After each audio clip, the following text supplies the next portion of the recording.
What's up, everybody? Kris Dunn, HR Capitalist, Fistful of Talent.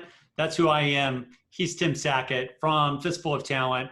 Also, the aptly named Tim Sackett Project. What's up, Tim?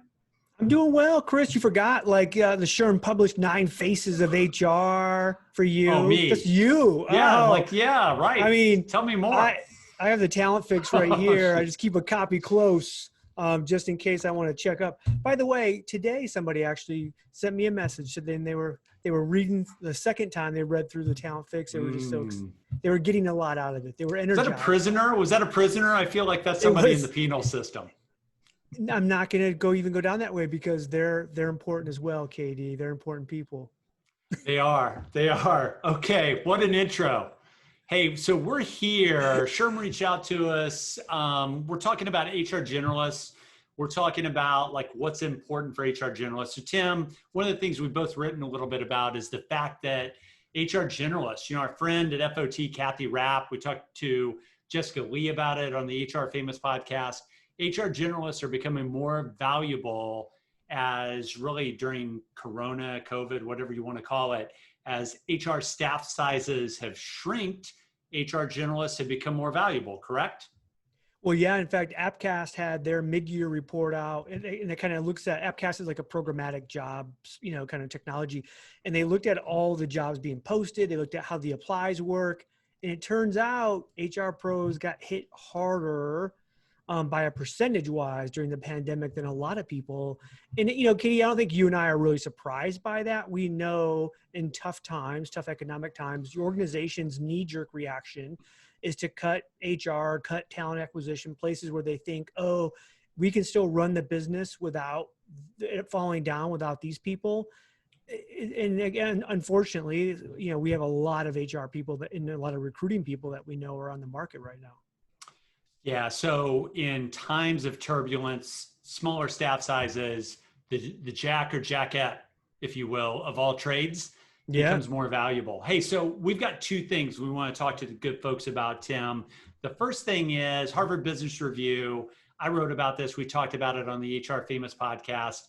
Did something called 21 HR Jobs of the Future. And anywhere you're getting this video, including on YouTube, we'll share the link to this article from Harvard Business Review. But what's interesting, Tim, is even though HR generalists are more valuable today, the HR jobs of the future are never HR generalist related jobs, right? No. Because that's They're not trendy. Like this narrow. They're that narrow. That's not sexy. It's not trendy. So all the HR jobs of the future are these futuristic, type of jobs. So we'll share the link. The good people can go out and take a look at that if they haven't seen it yet. What are a couple of jobs that showed up on the 21 HR jobs of the future that jumped out at you? Well, I mean, for me, the one that I thought would be the easiest way to make money was the future of work leader. Because anytime you talk about, you and I both get to speak at conferences and do stuff, and people always like, oh, hey, can you talk about the future of something, right? Future of performance, future of technology, doesn't matter. Because we're all just guessing. We're like, well, we think it's going to go here. And then 3 years down the road, you go back and you go, well, see, I told everybody it was going to go there because they don't remember what you said 3 years ago. So for me, future of work leader seems to be a great title to go after. So I don't know if that's the most practical one, but I get it. It's among the sexiest ones. I had a couple that I like. I want you to react to this. I don't just give them both to you and then you react. I liked distraction prevention coach from Harvard Business Review. They've got that. I'm looking at the grid here. It's a big grid, Tim. Okay. Yeah. There's a lot of stuff going on in this grid. That's going to come online according to Harvard Business Review. Let's say 2028. So I like distraction prevention coach. And then I also like second act coach, which oddly enough is coming online sometime in the middle of 2021. React to those. You like those? I like those. To me, it speaks to one, the distraction coach is the remote work kind of stuff that we're all seeing that we believe is probably going to continue at a higher level. Is it going to continue at the level we have? I don't know about that, but it's still going to continue at a high level. Second act speaks to potential recession or harder times coming down the road, right? Where people are saying, okay, what am I going to do now? Or what am I going to do next? Or even an aging workforce, right? That continues to say, wait a minute, I'm 65. I got 20 great years left. I want to keep working. I'm not ready for the golf course. I am ready for the golf course, but not most people. It's another video podcast, if you will, to talk about the aging workforce and kind of the bias like related to that. I'd love to like dig into that. But speaking of that, was another one that I loved was the algorithm bias auditor. Jeez, can you imagine? It's not hard. So think about that title, Tim. It's not that you're preventing the algorithm from having bias. It's that you're there to audit the algorithm. You don't really know how to do it. You're just there about how to measure all the impacts, because if we've learned one thing, it's that algorithms can discriminate as well as people when it comes to technology. By the way, you and I both watched The Social Dilemma on Netflix. It's all about all of these algorithms and all this stuff that goes into the social media, making us, kind of interact with these apps. And one of the things that one of the like high level executive engineering type folks from Facebook had said was, really, even the best algorithm, like people that are developing these algorithms, engineers, they don't even know what's going to happen, right? Yeah. They know how to build it, but once it gets going with all the machine learning and all the data that's coming in, they have no idea where these things are going. And so we know the potential is out there for algorithms in terms of hiring that are going to get biased. Totally agree, Tim. Check that out on Netflix. What's the name of it again, Tim? Social Dilemma. Really good. Do that. Go have your kids watch it with you. Yeah. So you can tell them to put down their phones. Okay. So some of you, this is big finish coming up. Some of you might be asking, hey, you started, Tim, Kris, talking about the value of HR generalists. Then you went into these, like Tim was talking about futurism and being a futurist and all this stuff. What's it got to do with being an HR generalist? Tim, my kind of like point to all this, and the reason I think it's important is that the best HR generalists actually go for continuing ed and try and improve their skills, try and improve their portfolios, if you will, by actually adding specialties to all of these things that they do well. Again, Jack and Jackette of all trades, master of some, probably not master of none, but I think we've got to always be looking out for what's next, right? So that's where I wanted to point the good people, and we'll link you on this too, is we took a look per SHRM's request at the SHRM fall catalog. So think about it. HR generalists, super important. The market is spoken. Harvard Business Review comes out, it's talking about HR jobs of the future. We have to be ready for that as HR generalists. So Tim, when you looked at the fall catalog for digital learning from SHRM, what did you see that could help a generalist get ready to add specialist skills to their portfolio to continue to be valued as an HR generalist? I took a look at two things. One was, if you think like Google has been out recently too, talking about micro-credentialing versus like 4-year degrees and master's degrees and all this, and how important these micro-credentialing are. And SHRM was on this from a learning standpoint pretty early with their specialty credentials. So I love, especially right now with all the social justice emphasis that's going on for all of our workplaces, the SHRM inclusive workplace culture specialty credential to me is one that I would want to go out. I would want to have that on my resume when I go to apply to a job, or I go to get a promotion, to know that, hey, I'm bringing this to the environment.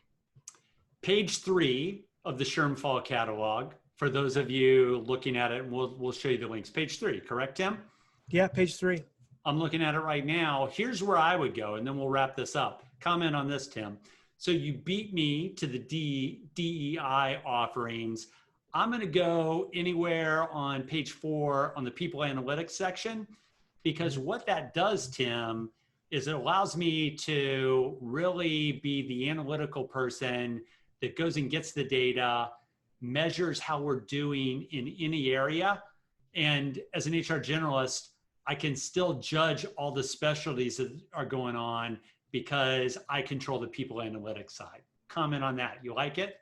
I love anything to do with analytics and those HR pros, those HR generalists that are sharpening this all a little bit and adding that in, because I think it's one of those things that we know when we talk to individuals all over the HR world that there's a lack of knowledge out there. And I'll give you two examples. So, Katie, when we were talking about HR jobs of the future, Facebook came out just today or this week recently and said, "Oh, we need a director of remote work."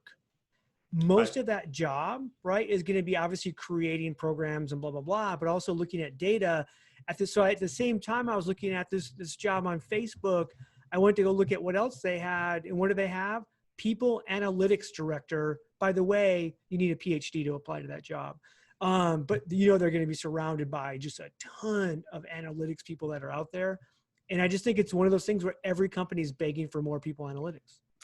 The point being that you might need a PhD to apply for the people analytics job at Facebook, but you don't have to have a PhD to be really good in your own company. And maybe you prevent the need for your CHRO to actually hire a people analytics person, because if you're a HR business partner, HR director, HR manager, you can pick up that credential and become exponentially more valuable, right? By the way, Tim, what'd you say the job at Facebook was? Remote workplace? Director of remote work.